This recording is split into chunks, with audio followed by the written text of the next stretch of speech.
अयोध्या, राम नगरी अयोध्या।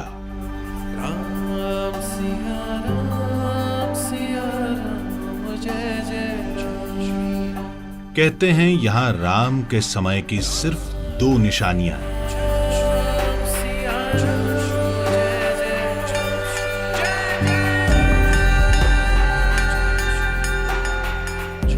एक है पतित पावनी सरयू, दूसरी अयोध्या की माटी।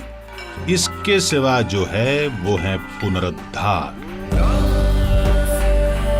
तो क्या है इस आध्यात्मिक और आत्मीय स्नेह केंद्र का संपूर्ण अध्याय?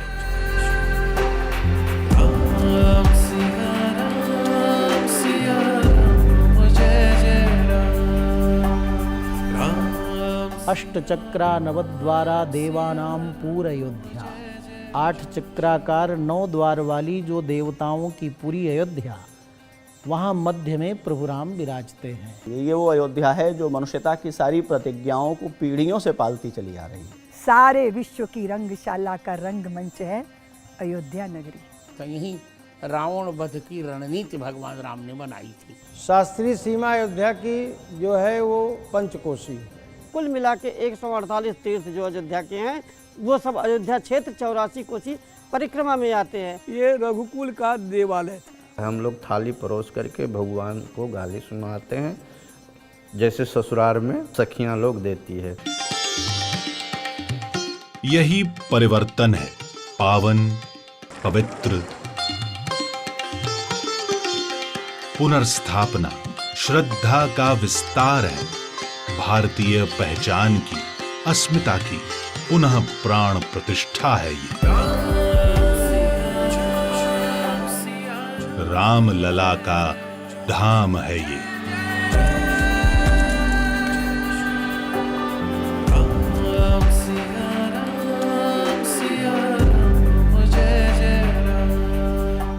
परंपरा और विश्वास से जो कुछ हमने पाया है, जब वो चरित्र और व्यवहार में प्रमाणित होता है तो उसके प्रति जो हमारी आस्था थी वो प्रत्यक्ष हो जाती है। पूरे राष्ट्र में समरस समाज की स्थापना करेंगे, समता स्थापित करेंगे भगवान श्री राम जी।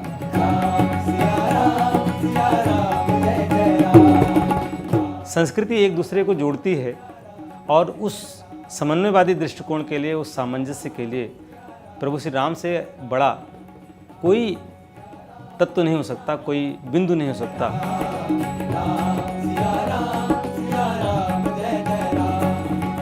राम मिले हैं मर्यादा में जीने में और राम मिले हैं हनुमान के सीने में। रामो विग्रहवान धर्मः। राम कैसे हैं? जैसे धर्म ने ही विग्रह धारण कर लिया और शरीर धारण कर लिया। जहाँ पे कृपा और राम की मार सके ना कोई। जय श्री राम।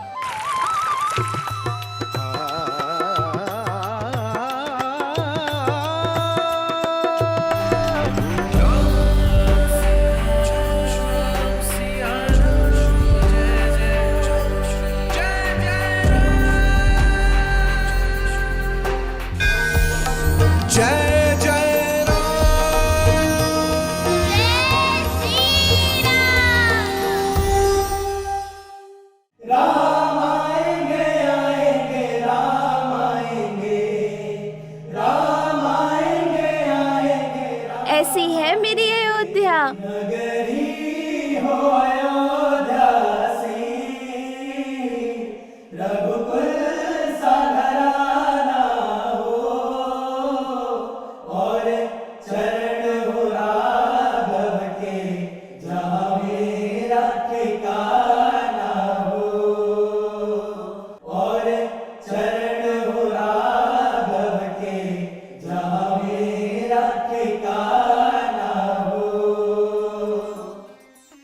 अयोध्या में भगवान विष्णु के 7 धाम हैं, 7 स्थान हैं। इन 7 स्थानों में 2 पवित्र धाम यहीं एक ही जगह मिलते हैं। इन 7 स्थानों को कहा जाता है सप्तहरी। और 2 धाम जो यहां हैं, एक चक्रहरी और दूसरे गुप्तहरी। पतित पावनी सरयू के तट पर इस पवित्र धाम की कथाएं और मान्यताएं अलौकिक हैं, लेकिन इस मंदिर की कथा, इसके विग्रह की मान्यता, इसके विग्रह का महात्म्य, उससे आस्थावान शायद ही पूरी तरह परिचित हो। सागर जैसा विशाल, सूर्य जैसा प्रकाश, जहां है निरंतर शांति और अनंत मिठास, ये है हरि का धाम। कहते हैं यहां के कण कण में राम है।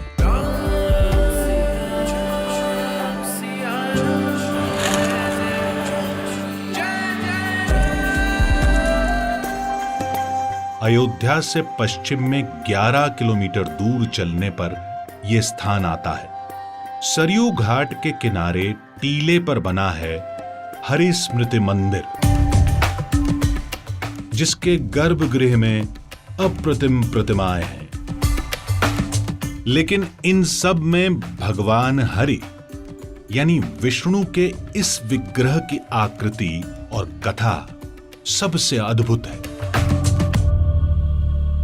यहाँ आप देखेंगे तो भगवान चक्रहरि के रूप में भगवान नारायण की 2000 वर्ष पुरानी प्राचीन प्रतिमा विग्रह के रूप में यहाँ स्थापित है, जिसमें उनके 10 अवतारों को दिखाया गया है। ऊपर उनके मत्स्य अवतार, फिर कूर्म अवतार, फिर नरसिंह अवतार, फिर वामन अवतार इत्यादि रूपों को दिखाते हुए भगवान के चारों हाथों में शंख, चक्र, गदा और पद्म का निरूपण किया गया है, जिसको चक्रहरि मंदिर कहते हैं। वो उसमें जो ईंट वहाँ से निकली है, उसके ऊपर में कुछ और कर दिया गया है, लेकिन वो जो रहा है उससे पता लगता है कि ये काफ़ी पुराना है। हो सकता है कि अयोध्या में इतनी पुरानी मूर्ति और किसी मंदिर में ना हो। राम सिया राम सिया राम जय जय। 1949 से पहले हर वर्ष रामनवमी के दिन जन्म स्थान पर पूजन के लिए इन्हीं चक्रहरि को ले जाया जाता रहा।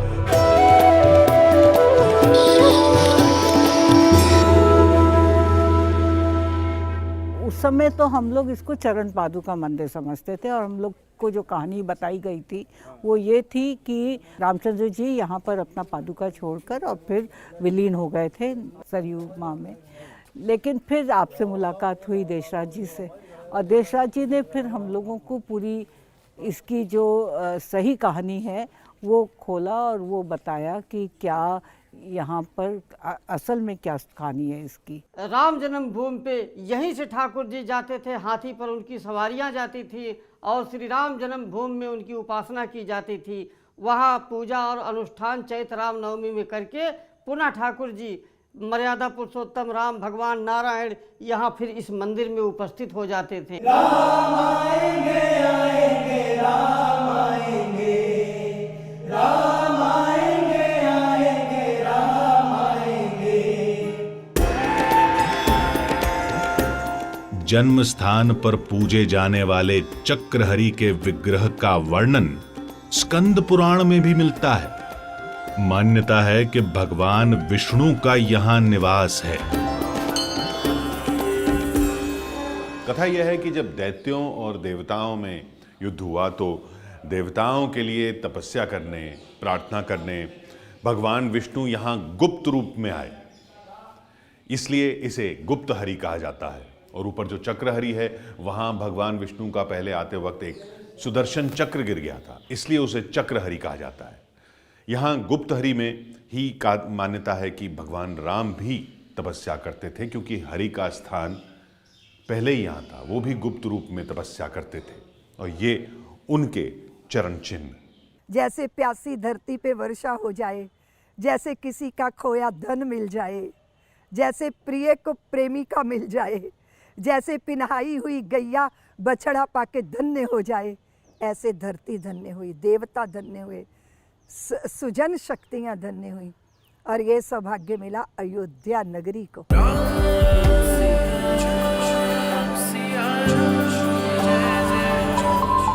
अयोध्या में राम लला का जन्म स्थान यहां विग्रह प्राकट्य की मान्यता 23 दिसंबर 1949 से शुरू हुई,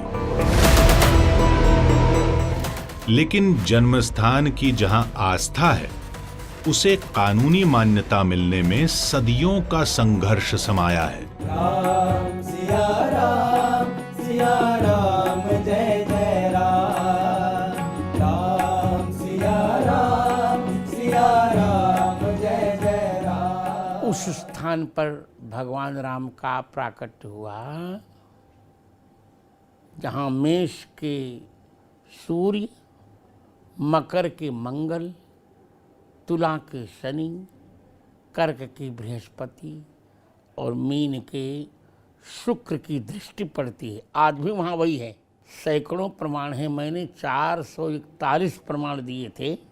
एएसआई की खुदाई में बहुत इम्पोर्टेंट सबूत मिले और एएसआई के रिपोर्ट में आया है कि नॉर्दर्न इंडियन टेम्पल का ये स्ट्रक्चर था। वो रिपोर्ट ही बहुत महत्वपूर्ण, उस पूरी रिपोर्ट को सुप्रीम कोर्ट ने एज इट इज़ स्वीकार किया। वहाँ डाउट की, वहाँ शक और संदेह की कोई जगह ही नहीं, क्योंकि एएसआई की रिपोर्ट को वैज्ञानिक रिपोर्ट कहा जाता है। कोई समाज, कोई संस्कृति, कोई जाति, कोई व्यक्ति यदि एक अपने जीवन में व्रत, एक निष्ठा चुन ले और किसी भी परिस्थिति में उस निष्ठा का परित्याग नहीं करे, तो उसका संघर्ष कितना भी लंबा क्यों ना हो, उसे विजय प्राप्त हो जाती है और वो एक दिन अपने सत्य को विजयी होते हुए देख लेता है।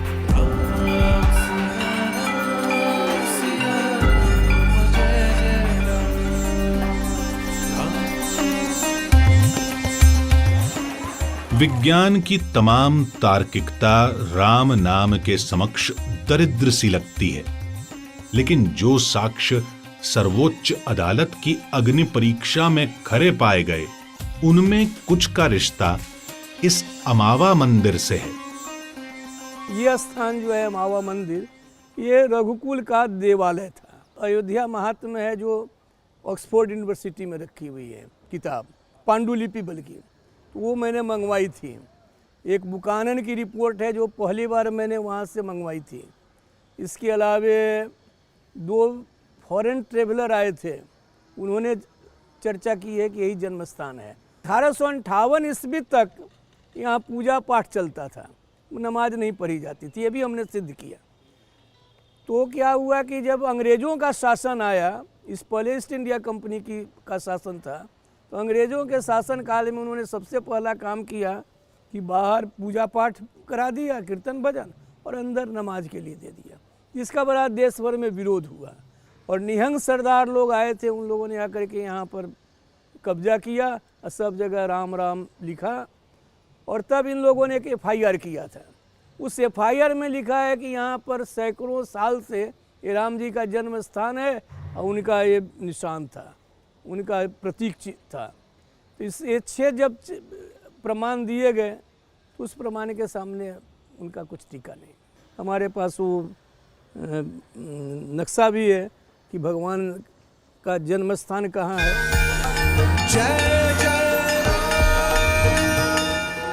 जहां रामलला ने जन्म लिया, वहीं भव्य मंदिर तैयार है, मगर प्रभु श्री राम ने जहां बाल रूप में अटखेलियां की, जहां उनकी बाल लीलाओं के दर्शन करने स्वयं भगवान भोलेनाथ आए, उस कागभुषुंड मंदिर की काया जर्जर है।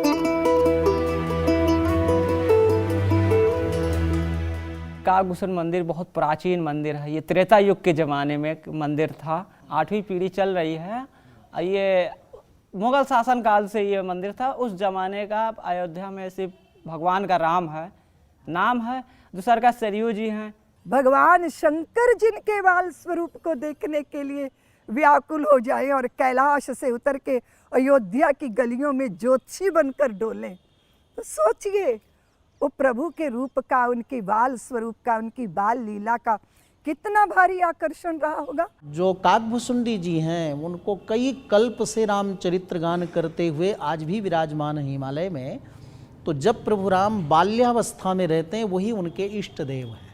तो बाल लीलाओं का अनुभव करने के लिए यहाँ आते, कौए के रूप में सरयू में स्नान करके सुबह सुबह आते और महाराज दशरथ के आंगन में, कौशल्या के आंगन में जब सभी कुमार आकर के कलेवा करते, तो माताएं अनेक देवता पक्षी के रूप में आते थे, तो सबको भोजन देती तो सब खा लेते, लेकिन जब उस कौवे को देती तो कौवा नहीं खाता। कितना सुंदर पकवान दीजिए, लेकिन जब प्रभु राम के जूठा कण एक भी गिरता तो मजाल है कोई दूसरा पक्षी ले पाता, दौड़ करके उसको पकड़ लेते, राम जी का प्रसाद ही वो ग्रहण करता।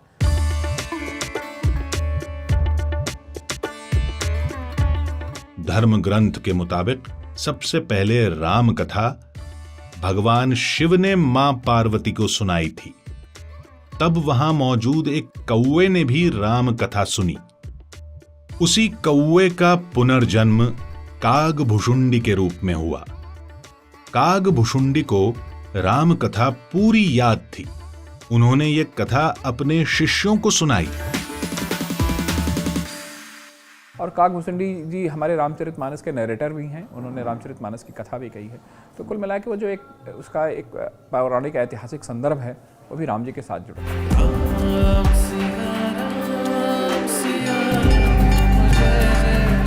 रामलला की बाल लीलाओं के दर्शन का एक प्रमुख केंद्र अयोध्या का काठिया मंदिर है। मणि रामदास छावनी के करीब बने इस मंदिर की कथा भी अद्भुत है। खोपड़ी खोपड़ी मति न्यारी, कोई साधु भगवान के बाल स्वरूप को पसंद करता है, कोई सीताराम जी की उपासना करता है, कोई लक्ष्मी नरसिंह भगवान की उपासना करता है, कोई शालिग्राम जी को। तो पहले जमात चला करती थी, अब जमातें बंद हो गई, सब ने एक जगह ठाकुर जी स्थापित कर दिए। तो यहाँ पर सभी स्वरूपों के अंदर जो ठाकुर जी की सेवा है वो सब मिलेगी आपको।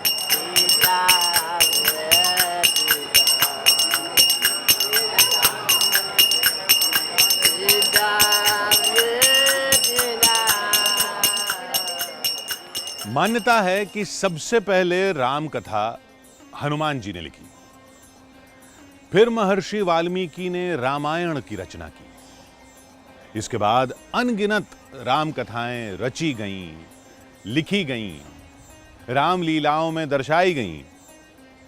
वहीं अयोध्या राम जन्म के समय से ही तन, मन और जीवन से राममयी हो गई थी। इसी अयोध्यापुरी में प्रभु राम ने अपना विराट रूप मां कौशल्या को दिखाया था। प्रभु राम के विराट रूप के विग्रह की कथा अत्यंत मनोहारी है।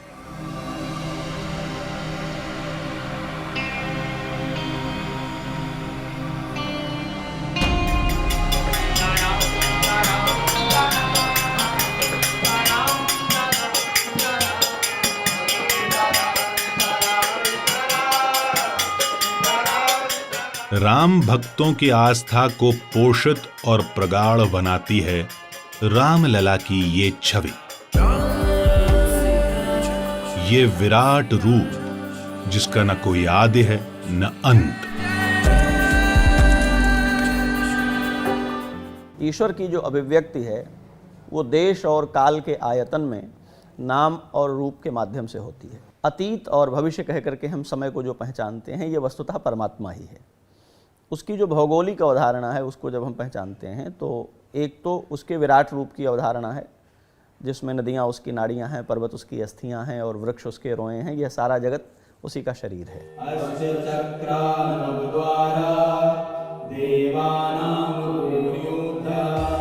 रामलला ने विराट रूप के दर्शन मां कौशल्या को दिए थे। अयोध्या के नरसिंहदास अखाड़ा मंदिर में प्रभु की इस लीला का विग्रह है। ये दिखरावह माता निज अद्भुत रूप अखंड, रोम रोम प्रतिलागे कोटि कोटि ब्रह्मांड। दिखरावह माता निज अपनी माँ को अपना अद्भुत अखंड रूप दिखाते हैं। वो रूप कैसा है? रोम रोम प्रतिलागे कोटि कोटि, एक एक रोम में कोटि कोटि सहस्त्र ब्रह्मांड जैसा स्वरूप है। जिससे जुड़ी कथा है कि भगवान राम के विराट रूप को देख मां कौशल्या हतप्रभ रह गईं। मां कौशल्या की आश्चर्यचकित मुद्रा की मूर्ति में यही कथा दर्शाई गई है। उनका जब यह विराट रूप देखती हैं तो वो बहुत भयभीत हो जाती हैं। तब उनसे कहती हैं कि जय शिशुलीला अति प्रियशीला यह रूप परम अनूपा। बाल लीला करें ना कुछ करें, तो माँ ने उनसे प्रार्थना करें कीजिए शिशुलीला। जब भय प्रकट कर आप कृपाला में पंक्ति आती ना कीजिए शिशुलीला, तो भगवान ने उसी तरह रोदन ठाना। भगवान ने स्वयं सोचा कि मैं रोता हूं, और उसी प्रकार फिर घुटने चलते हुए भगवान जो है दशरथ के अजिर में आंगन में विहार करते हुए हमको दिखाई दिए। भ्राता लक्ष्मण, इसी आंगन में हम खेले हैं।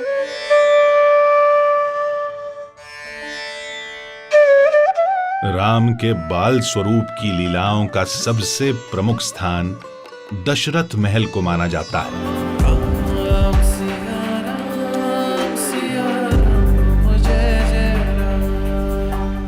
यहीं उनके नामकरण संस्कार की मान्यता है।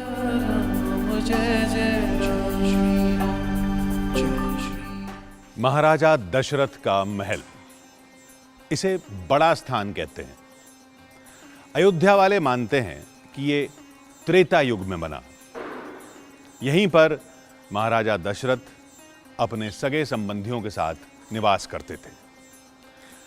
भगवान राम और उनके भाइयों लक्ष्मण, भरत, शत्रुघ्न का बचपन यहीं बीता।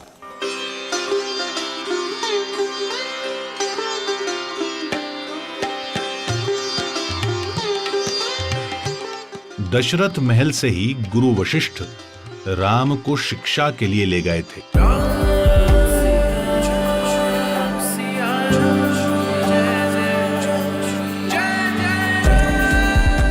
दस इंद्रिया वश में करे, दसों दिशा रथ जाए, जाके हो वे ब्रह्मसुत सो दशरथ कहलाए। उनके यहाँ स्वयं परमात्मा भगवान ब्रह्म के रूप में प्रकट लिए माता कौशल्या की गोद में, जहाँ माता कैकेयी, सुमित्रा, तीनों रानियां को भी पुत्र रत्न की प्राप्ति हुई। ये दशरथ महल वही है। यही प्रभु तीन रूप में विराजमान है। यहाँ तीन विग्रह हैं। भगवान राम बाल स्वरूप में विराजमान हैं। दूसरी विग्रह जो है वो राजा स्वरूप में चक्रवर्ती सम्राट गद्दी पर जब बैठे तो राजा स्वरूप में विराजमान है। तीसरा जो बन निकले यहीं से तो बनवासी स्वरूप में भगवान राम विराजमान हैं। यही दशरथ जी का राजमहल है। यहीं से सभी व्यवस्थाएं चलती रही। ये चक्रवर्ती सम्राट की गद्दी है।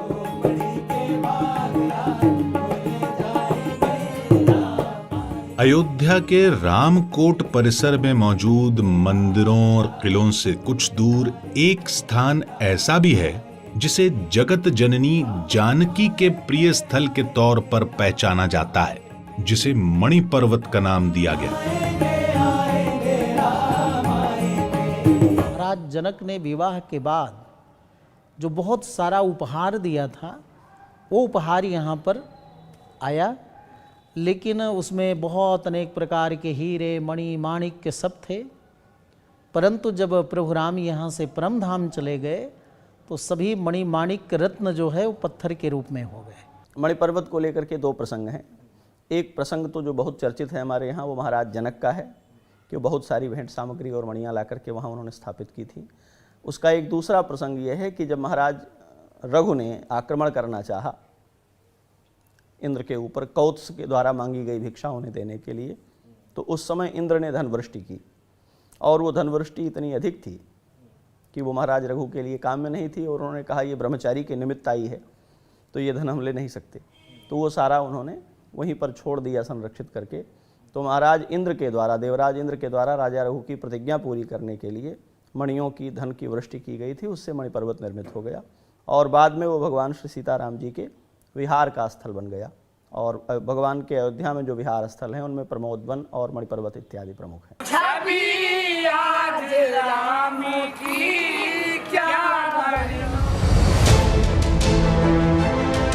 ऐसी मान्यता है कि मणि पर्वत पर भगवान राम ने माता सीता के साथ श्रावण मास में तृतीया तिथि पर झूला झूलने की परंपरा शुरू की। त्रेता युग की ये परंपरा कलयुग में भी चली आ रही है।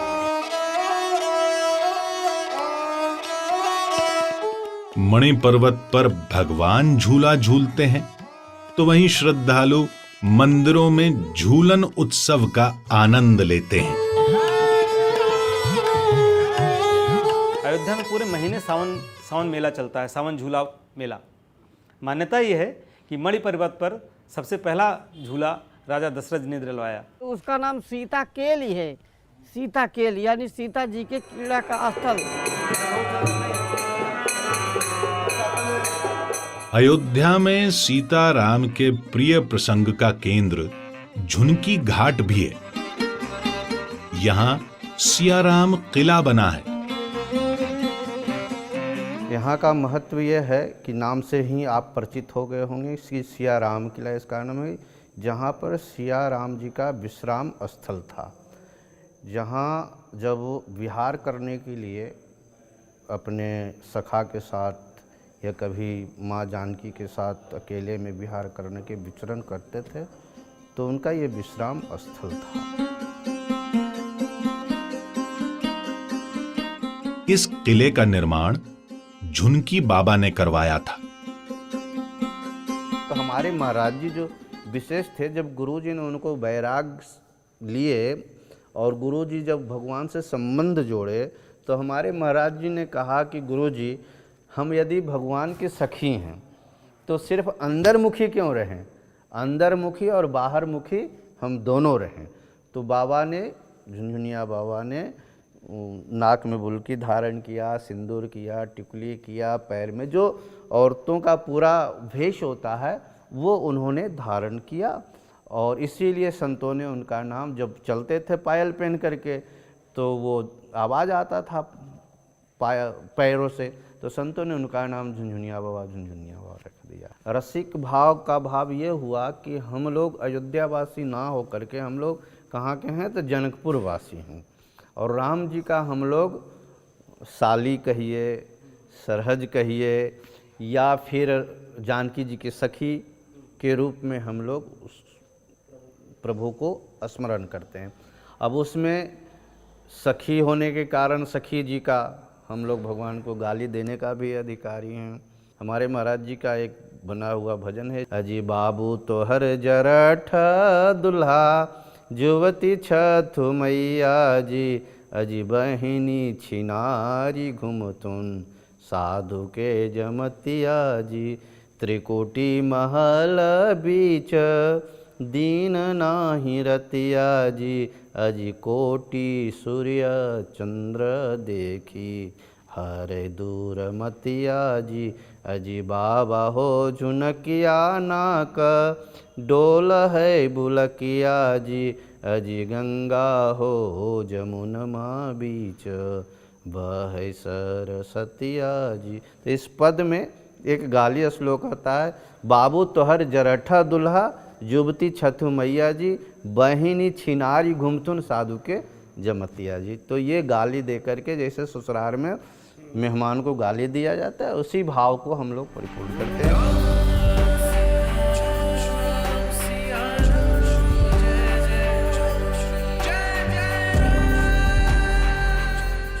मान्यता यह है कि जब प्रभु राम और सीता अयोध्या भ्रमण पर निकलते थे तो कुछ समय यहीं विश्राम करते थे। विवाह के पश्चात 12 वर्ष राम और सीता अयोध्या में रहे।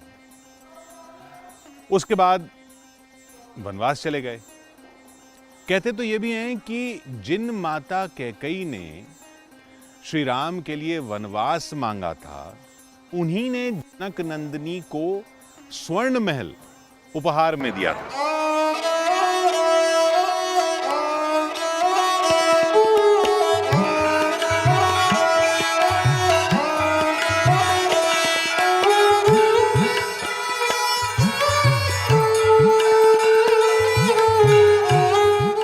अभिमान का धनुष टूटा था और भक्ति रूपी जानकी का भगवान के साथ मिलन हुआ। सारा जनकपुर धन्य हुआ, कृतार्थ हुआ। ये कनक भवन महारानी कैकेयी के कहने पर बना था। कथा है कि कनक भवन के निर्माण के लिए विश्वकर्मा अयोध्या आए थे। भगवान श्री कृष्ण आए अयोध्या और उन्होंने एक जगह विश्राम किया और वहाँ उनको पता चला कि ये श्री सीताराम जी का महल है, कनक भवन है। कनक भवन का यह इतिहास है कि वह सोने का महल था और माँ कैकेयी ने सीता जी को उसको मुंह दिखाई में दिया था। द्वापर के युग में जब द्वापर का चौथा चरण शुरू हुआ तो भगवान सभी तीर्थ यात्रा के लिए कृष्ण जी आए। तो आज भी उसका इतिहास है कि कनक भवन को पुनः जीर्णोद्धार भगवान कृष्ण ने कराया।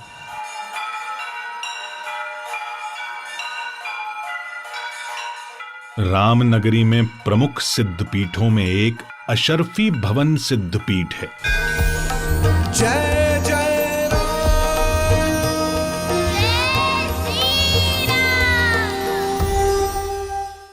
यहाँ इसका नाम लक्ष्मी नारायण मंदिर है, सीताराम विलास भवन है, कई दशक पुराना है।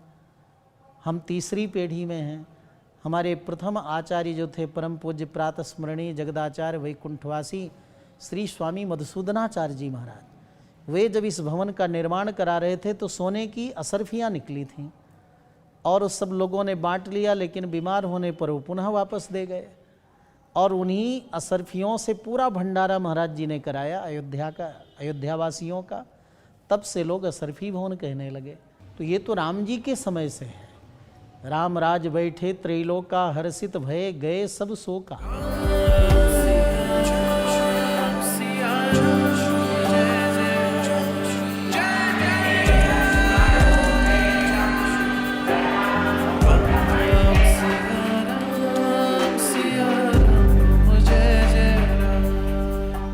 राम का जो आगमन है वो पृथ्वी को त्रास से मुक्त कराने के लिए, और राम की कथा शापों की उन्मुक्त मोचिनी कथा है, शापों का मोचन करती है। ये शापों की कथा है। स्वयं भगवान को शाप है। नारद ने कहा कि तुम जो कि जाओ और तुम भोगो कष्ट, है ना, भगवान ने भोगा। स्वयं दशरथ को शाप है कि उन्होंने पानी भरते हुए श्रवण कुमार को मृग समझा और अंतिम समय पे श्रवण कुमार के माता पिता ने कहा कि जिस तरह से पुत्र वियोग में हम प्राण त्याग रहे हैं तुम प्राण त्यागोगे। तपस्या करते हुए वैष्णवी पर कुदृष्टि डालना और उनके बाल खींचने वाले रावण को स्वर्ग में जाती हुई वैष्णवी ने कहा कि अगले जन्म में तू जब कामांध होगा तो वही स्त्री तेरी मृत्यु का कारण बनेगी। तो ये सारे शापों की मुक्ति कथा है। हर एक को एक एक शाप मिला हुआ है और वो उससे मुक्त हो रहा है।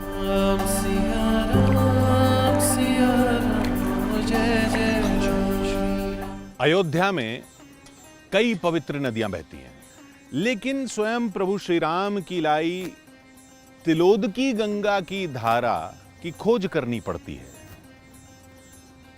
आखिर तिलोदकी गंगा जो स्वयं प्रभु श्री राम लाए वो कहां विलुप्त हो गई? तिलोदकी गंगा की कई कथाएं हैं। पुराणों में तिलोदकी गंगा का पृथ्वी पर आगमन ऋषि रमण की तपस्या के प्रताप से बताया जाता है। अयोध्या की 84 कोस की परिधि में पंडितपुर में ऋषि रमण की तपस्या से ही तिलोदकी गंगा का उद्भव हुआ। कहा जाता है कि मर्यादा पुरुषोत्तम भगवान श्री राम का जब यहाँ शासन था तो उन्होंने अपने राज्य में जो है सेना को सुसंगठित करने के लिए घोड़ों को जो है घोड़ों का आयात किया था।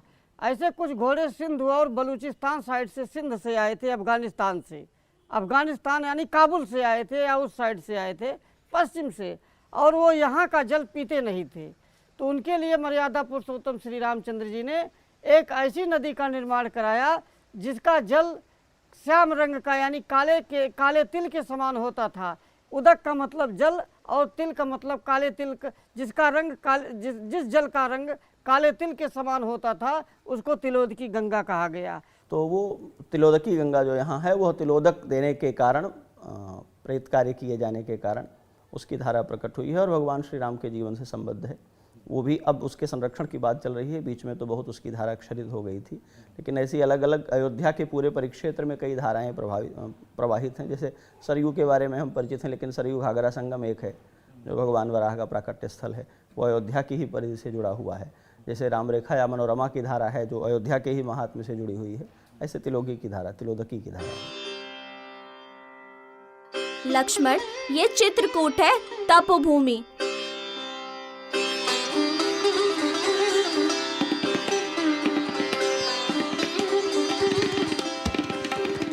प्रभु राम ने अयोध्या के बाद जिस स्थान पर सबसे अधिक समय व्यतीत किया वो चित्रकूट है। ये वही मंदाकिनी नदी है जहां प्रभु राम नित्य स्नान किया करते थे। यहीं घाट पर राम भरत मिलाप की कथा बताई जाती है।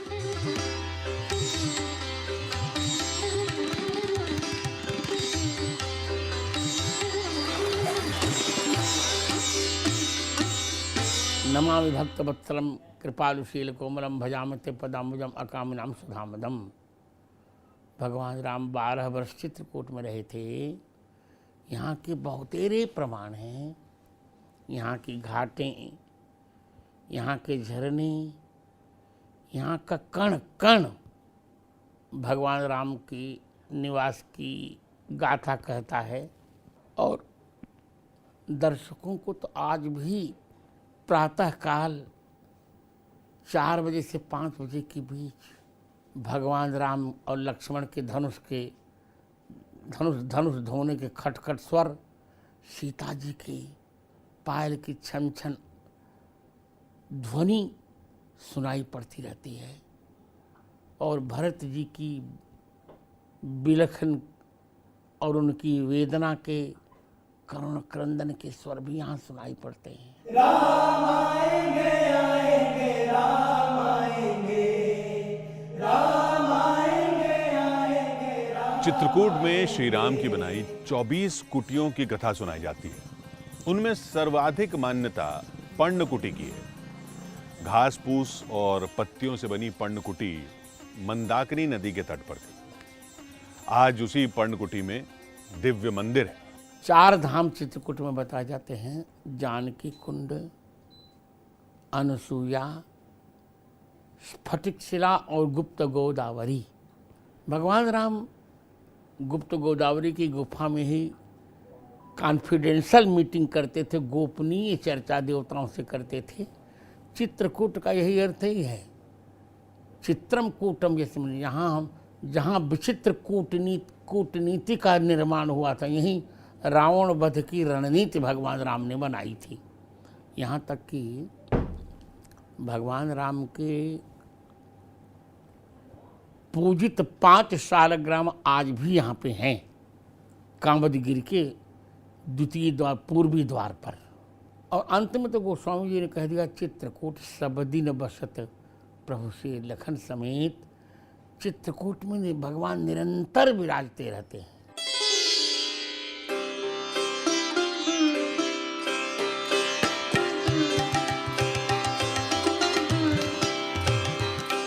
धार्मिक आस्था का आधार अनुभूतियां होती हैं। अयोध्या में पग पग पर ये मिलती हैं। फैजाबाद, जिसे अब अयोध्या कैंट कहते हैं, वहां प्रभु राम के लंका कांड से जुड़ी एक निशानी है, जिसे नाका हनुमान गढ़ी कहते हैं। एक स्थान ये 14 कोसी परिक्रमा मार्ग में स्थित है।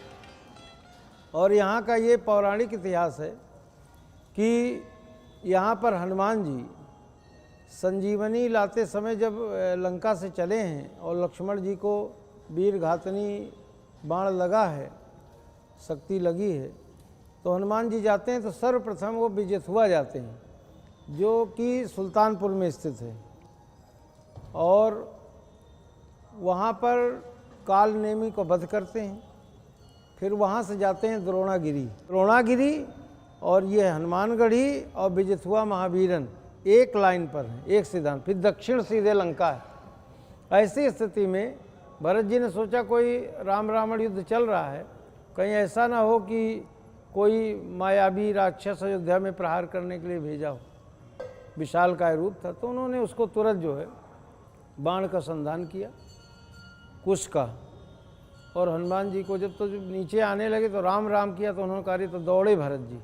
तो जब भरत जी दौड़ते हैं तो उनको यहीं पर रोक लेते हैं।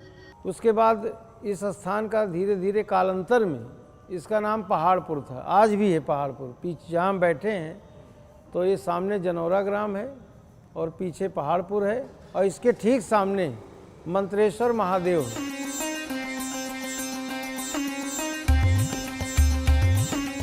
लंका में रावण का वध कर श्री राम जब अयोध्या वापस आए तब उनका राज्याभिषेक हुआ।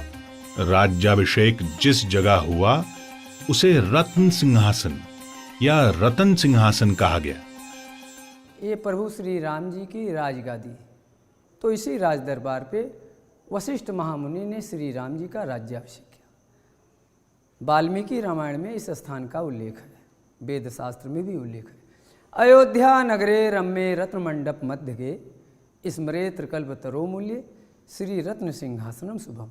हमारे प्रभु श्री राम जी ने रत्न सिंहासन को सुशोभित करते हुए 11,000 वर्ष त्रेता के अंत में प्रजापालन किया। मध्य में प्रभु श्री राम जी हैं और श्री राम जी के दाहिने बाजू में लक्ष्मण जी, बाएं बाजू में माता जानकी जी और 3 मूर्ति के पीछे जो 2 मूर्ति आप और देख रहे हैं वो भी राम सीता की अति प्राचीन मूर्ति जो महाराजा विक्रमादित्य को सरयू स्नान करते समय वो प्राप्त हुई और उन्होंने ही स्थापित किया।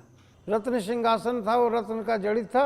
भगवान वहाँ बैठ करके जब रामराज हुआ तो राजकाज चलाते थे और इस तरह का उस समय का जो वातावरण था कि सब नर करहीं परस्पर प्रीति, कोई दुखी नहीं था, नहीं दरिद्र को दुखी न दीना।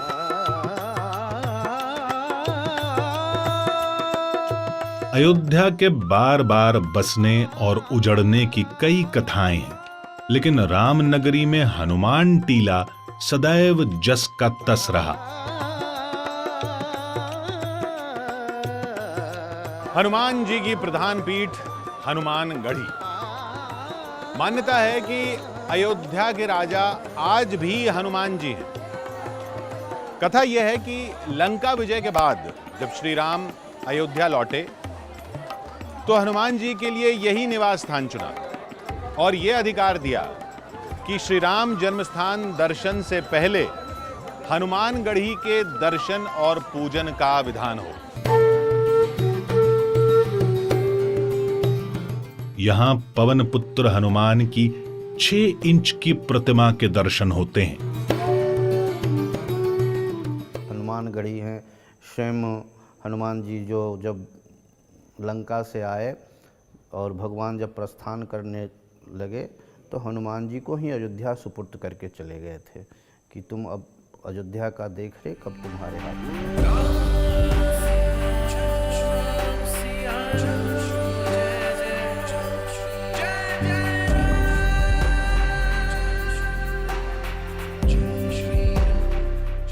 राज्याभिषेक हनुमान जी महाराज का किया है। लव और कुश, जिसको कुशावत, काबुल, कांधार, अफगानिस्तान यह एरिया देकर, लेकिन हनुमान जी महाराज का अयोध्या का राजा बनाया और हनुमान जी महाराज राजा के रूप में विराजमान है।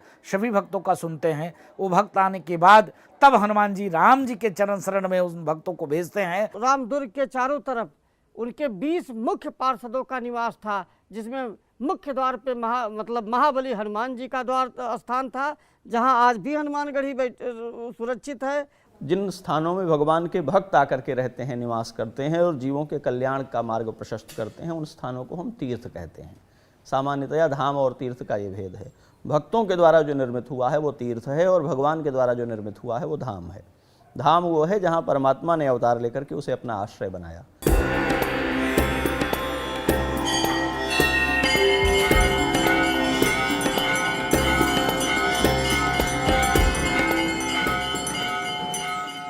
आस्थावानों के लिए सबसे बड़ा प्रमाण परंपराएं होती हैं। परंपराओं में गुण यह है कि ये धार्मिक मान्यताओं को संरक्षित रखती हैं, लेकिन परंपराओं में एक कमी होती है कि वो परिवर्तनशील होती हैं। त्रेता युग से कल युग में श्री राम की भक्ति से जुड़ी परंपराओं में कई परिवर्तन हुए, लेकिन एक तथ्य अटल है कि श्री राम धर्म की रक्षा के लिए इस धरती पर आए। तो प्रभु राम के इस लोक से जाने की वजह क्या रही होगी?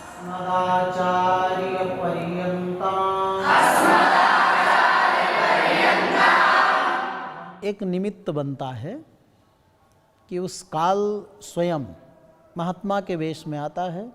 लक्ष्मण द्वारपाल हैं, हम दोनों के बीच में वार्ता होगी, उस बीच में कोई अंदर ना आवे, राम जी ने लक्ष्मण जी को द्वारपाल बनाकर रख दिया। और जब अंदर वो महात्मा के रूप में काल आया तो प्रभु श्री राम से वार्ता करने लगा। जिनमें सबसे प्रचलित है प्रभु राम का काल से संवाद। ये श्लोक उस संवाद का एक उदाहरण है।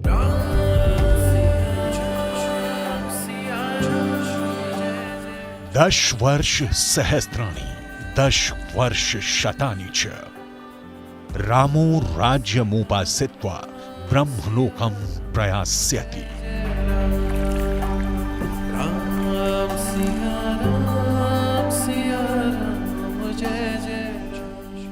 जब भगवान का प्रस्थान का समय हुआ राम जी का, तो कैसे प्रजा को छोड़ करके जाएं, तो उन्होंने एक योजना बनाया। योजना से दुर्वासा जी को आह्वान हुआ और लखनलाल जी को कहा गया कि आप दरवाजे पर ही पहरा दीजिए, मेरे आज्ञा के बिना किसी को आप अंदर नहीं आने देंगे। तब तक दुर्वासा जी आ गए द्वार में, बोले मुझे तुरंत प्रवेश करना है। प्रभु राम ने प्रतिज्ञा कर रखी थी कि अगर कोई बीच में आ जाएगा तो मैं उसको मृत्यु दंड दूंगा। तो दुर्वासा जी आए, बोले मुझे भी तुरंत मिलना है। लक्ष्मण जी ने कहा बस थोड़ी प्रतीक्षा करिए, थोड़ी करिए, थोड़ी करिए। बहुत क्रुद्ध हो गए दुर्वासा जी, बोले अगर प्रवेश करने देंगे ठीक है, नहीं तो मैं भी पूरी अयोध्या को जलाकर भस्म कर दूंगा। तो लक्ष्मण जी ने कहा, सोचा मन में कि एक तरफ मैं अगर प्रवेश करूंगा तो मुझे दंड मिलेगा, और अगर नहीं मैं जाता हूं तो पूरी अयोध्या के लोगों को दंड मिलेगा। दुर्वासा जी के जो है उग्र रूप को देखकर लक्ष्मण जो है उनको महल में जाने देते हैं। तो लखनलाल जी प्रवेश किए। प्रवेश करते ही प्रभु राम ने कहा, अरे मेरे वचन के अनुसार ऐसा क्यों? जैसे लक्ष्मण जी प्रवेश किए, राम जी क्रुद्ध हुए और वहाँ साधु रूप में जो काल था वो गायब हो गया। तब प्रभु राम ने कहा, मैं वध तो नहीं कर सकता, प्रतिज्ञा भी मेरी रखनी है और तुम्हारा वध भी नहीं कर सकता, तो त्याग देते हैं। जाओ लक्ष्मण, मैं तुम्हारा त्याग कर रहा हूँ। लक्ष्मण से मोह भंग का समय आ ही गया, मुक्ति गली से ही प्रस्थान करना है। श्री राम ने अपने प्रिय भाई लक्ष्मण को त्याग दिया। फिर राम दुर्ग से जिस रास्ते वो सरयू तट की तरफ बढ़े उसे ही मुक्ति गली कहा जाता है।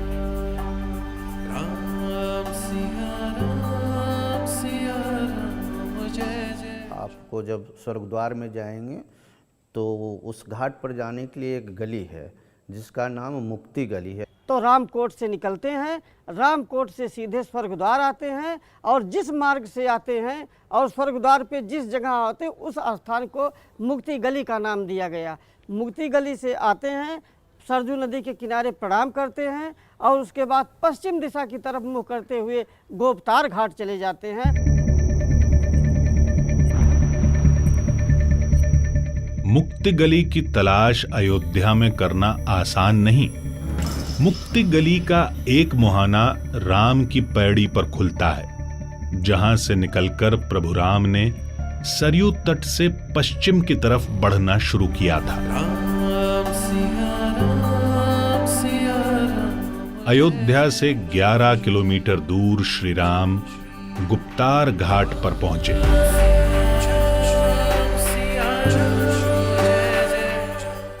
ऐसे ही सारी लीलाएं पूरी करके जब भगवान अपने नित्य दिव्य धाम में प्रवेश करते हैं तो वो एक स्थान है जिसको गोप्रतार तीर्थ कहते हैं हम लोग। जन्म माँ की कोख से लिया जाता है और अंतिम शयन की शैया भी माँ ही होती है। उधर कौशल्या को भगवान ने जन्म के लिए चुन लिया और अपनी लीला के विसर्जन के लिए भगवान ने सरयू मैया को चुन लिया।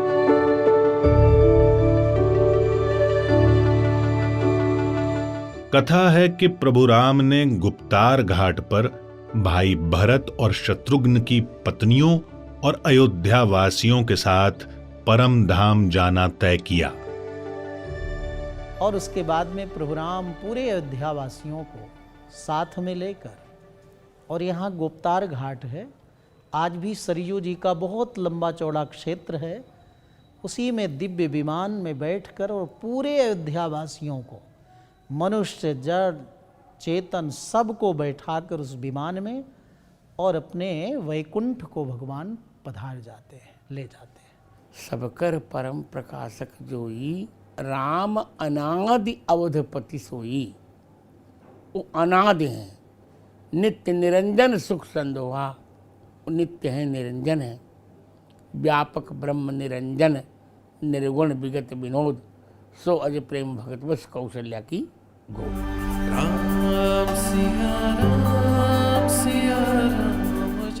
गुप्तार घाट की एक मान्यता है कि यहाँ सरयू में डुबकी लगाने पर यमलोक से मुक्ति मिल जाती है, क्योंकि भक्त को गुप्तार घाट पर डुबकी लगाने से सीधे हरिधाम की राह मिल जाती है।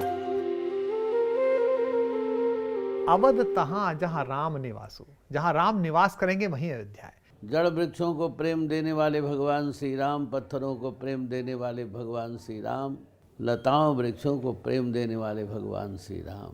आइडियल हस्बैंड, आइडियल फादर, उनसे ज्यादा कोई मर्यादा सिखा ही नहीं सकता। राम सर्वे भवन्तु सुखिना की भावना, राम प्यासे त्रसित त्रिषित हृदयों का परमानंद, राम गिरती बहकती और भटकती हुई चेतना को पथ देने वाले राम। चरित्र का निर्माण अचानक नहीं होता है, ये एक बड़ी परंपरा है और भगवान श्री राम उसको प्रमाणित करते हैं।